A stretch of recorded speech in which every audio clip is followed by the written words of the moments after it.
Day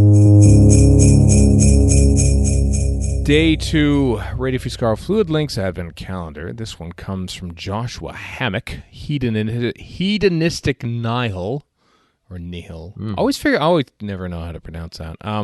Nihilistic. I always It pronounce would be Nile. nihilistic, but then I think it's not Nile, because I think of Nile Rodgers of Chic fame. But that's not him. I think of the Niles. Yes, it is. Speaking of Niles, I saw that Frasier's making a comeback next summer or something. Yeah, well, in the long vein of Murphy Brown and Will and Grace. I know others. Well, hey, maybe we'll have a fluid link about that. What do you think? But this is not this fluid link. This one is. He asked, "Do you think an actor will play the Doctor for longer than 3 seasons in this era?" 3 seasons? I don't think so. No. I don't think so. Sadly, no. I don't think so. Well, and the reason... Sorry, go ahead, Chris. I was just going to say, when the season when seasons are as spread apart as they have been the last few years, I mean, I don't know, because I can see it. I can see two sides. I can see it either being that things are spread out enough that the actor can actually go and do other stuff, because that's usually what a lot of them want to do is, spread their wings and try out different things. Yeah. Kind of like the Sherlock model, if you will, Sure, yeah. But I can also see the other side of the fence where they're like, no, I mean, I did 3 series over 5 years. I've had enough, and that's it. Let somebody else have a crack at it. But on the whole, I like the distinction of years versus seasons here. Yeah. But I say no. I don't know that we're going to see anyone do more than 3. I mean, we haven't yet in the new series, other than Tennant, sort of. Only. And Smith, really, when you think about it, yeah. Everything Chris said, but also the fact that with Peak TV, like compared to years and years ago when there was like the BBC and a couple other channels for them to go to, and that's pretty much it. Now, if you were in a show like Doctor Who that's massively famous, and then therefore you are to a certain extent massively famous yourself, you'd be crazy not to go somewhere else and try to do something with it. Although it hasn't really worked with Matt Smith, but having said that, the opportunities are there that weren't there before. Yeah. Matt Smith got an Emmy nomination for The Crown. Okay, sure, but I'm saying in terms of all I'm saying is that Jodie Whittaker is going to be more famous because of this, and she will get better offers because of it, and it will be American money, and so you'd be nuts to turn that down. Maybe. I mean, you're speaking of people who've done the best or done the most after their time as Doctor Who. I mean, again, Tennant definitely takes the crown there. He's done a lot of stuff since and made a really, really high profile. I've always been of the opinion that Matt Smith's career should be bigger than it is, even if he did win an Emmy. I agree. It should still be a bigger career.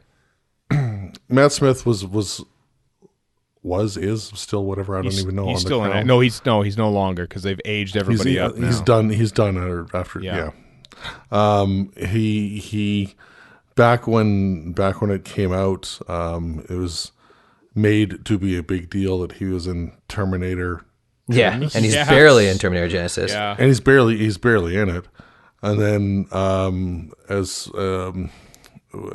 not dissimilar to that, all the chatter about him being in Rise of Skywalker, which he apparently is. Yeah, maybe. I know there's a lot of downplaying of that happening too as well. Good thing this is coming out in the 2nd of December, because in a couple of weeks we'll see it, and maybe he's the star, maybe he's the Emperor, maybe he's the young Emperor, maybe he regenerates from Adam Driver into Kylo Ren 2 or something like that. All that is very terrible, and I'm not happy with that. Yeah, and then for Peter Capaldi, what's he done since leaving? That's the counterexample right there. Well, he did the music video for Lewis Capaldi, and that's all. No, he's also got an insanely large career. So he's doing that. He's doing the Marvel. What did he just shave? What did he shave his head for? League movie or something? Justice League. Iceman? Yeah. Is he Iceman or something? Or is that Top Gun? Suicide Squad. That's what it is. And he's done a couple things, and he doesn't have to do it. He's 58 years old. Peter Capaldi can do whatever he wants. He had much more coming in than the other ones, so that's fair. Yeah, I don't. I wish. I mean, I spoken often. Yeah, but David Tennant has 83 children now. He does have I wish Capaldi would have stayed for one more, because God, I miss Capaldi. Not that I don't like Jodie or anything like that, but I just feel like I wanted one more year out of Capaldi. I'm gonna throw this around. Right. Capaldi with Chibnall as a showrunner. I don't think it would work. No, I don't think it would. Because he stayed as long as Moffat did. Yeah. Moffat stayed as long as Capaldi did. Yeah. And Moffat didn't want to stay that long. No, he didn't. No, I can't see that working. It just seems like a mismatch of chemistry. Yeah. There's not to say anything. Chibnall's fine, but it's not the same thing. It's funny. So, it's funny when we have the hope. Whenever a new doctor comes, we just think, oh, maybe this will be the one that breaks Tom Baker's record. And then you think, you know what? Like, it's a long time. Like, in the course of this podcast, we've seen off 3 or 4 doctors. I've already lost count.